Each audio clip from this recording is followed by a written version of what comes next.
Okay, welcome to Storytime with Josh. Today we're going to read Corduroy by Don Freeman. So let's get started, Joshy. How do you repeat? Yeah, I'm going to read to you.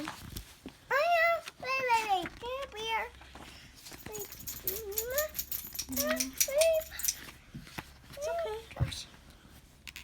Alright, Corduroy is a bear. Yeah. Corduroy is a bear who once lived in the toy department of a big store.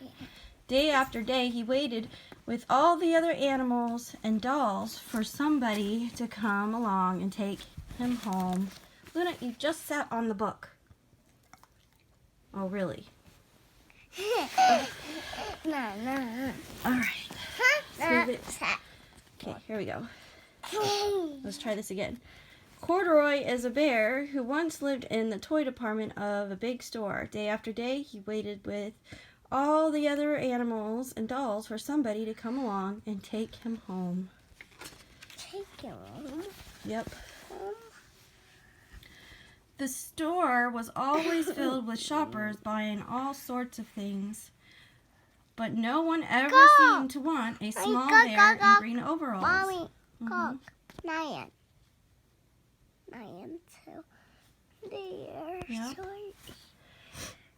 Then one morning a little girl stopped and looked straight into Corduroy's bright eyes. "Oh, Mommy," she said, "look, there's the very bear I've always wanted." "Not today, dear," her mother sighed. "I've spent too much already. Besides, he doesn't look new. He's lost the button to one of his shoulder straps."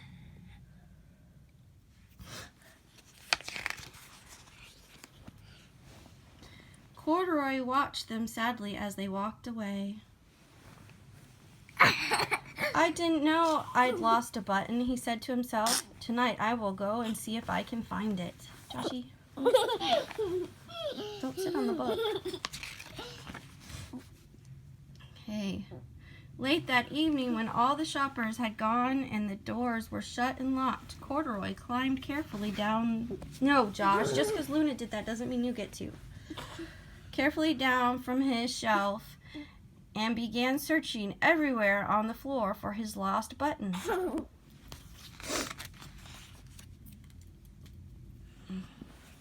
Suddenly, he felt the floor moving under him. Quite by accident, he had stepped onto an escalator, and up he went. Up. Yep. Could this be a mountain, he wondered? I think I've always wanted to climb a mountain.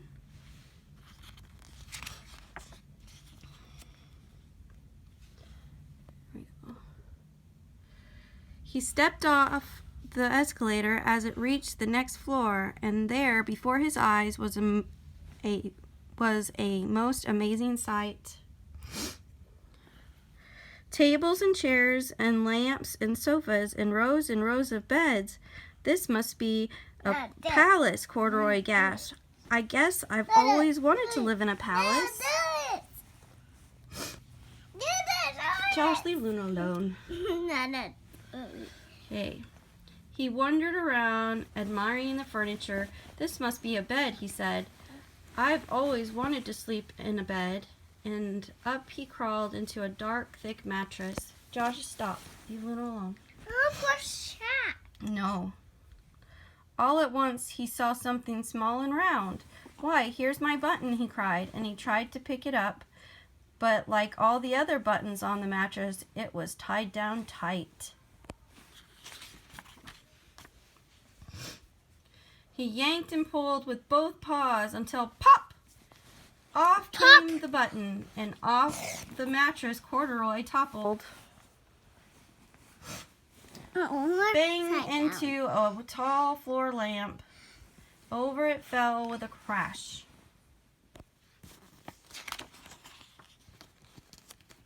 Corduroy didn't know it, but there was someone else awake in the store. The night watchman was going his rounds on the floor above.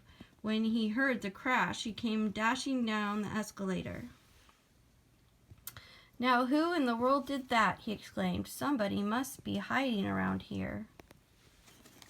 Out here. Mm-hmm. He flashed. Look, Josh, I bear. can't see. Yeah, yeah. There's his ears. He flashed his light under and over sofas and beds until he came to the biggest bed of all, and there he saw 2 fuzzy brown ears sticking up from under the cover. "Hello," he said. "How did you get upstairs?" The watchman tucked Corduroy under his arm and carried him down the escalator and set him on the shelf in the toy department with the other animals and dolls. Mm-hmm. Corduroy was just waking up when the first customers came in the store in the morning, and there, looking at him with a wide, warm smile, was the same little girl he'd seen only the day before. They are. Mm-hmm.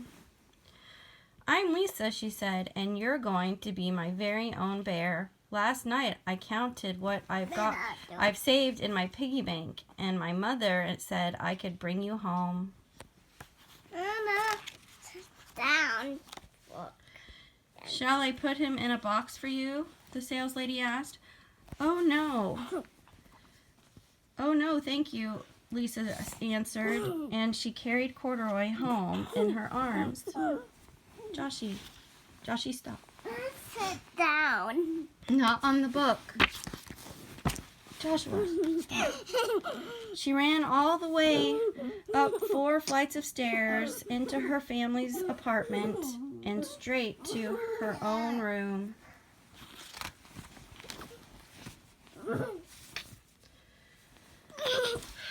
Joshua. Corduroy blinked. There was a chair and a chest of drawers, and alongside a girl-sized bed stood a little bed, just the right size for him. The room was small, nothing like the enormous palace in the department store.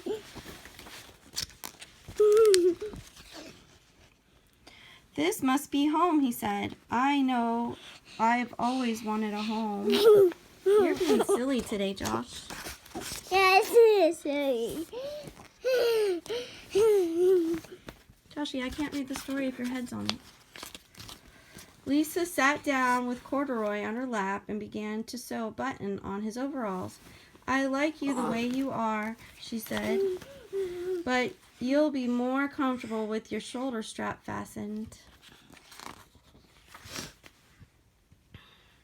"You must be a friend," said Corduroy. "I've always wanted a friend." "Joshua."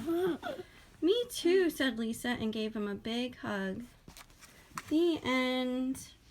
Say bye. Bye, baby.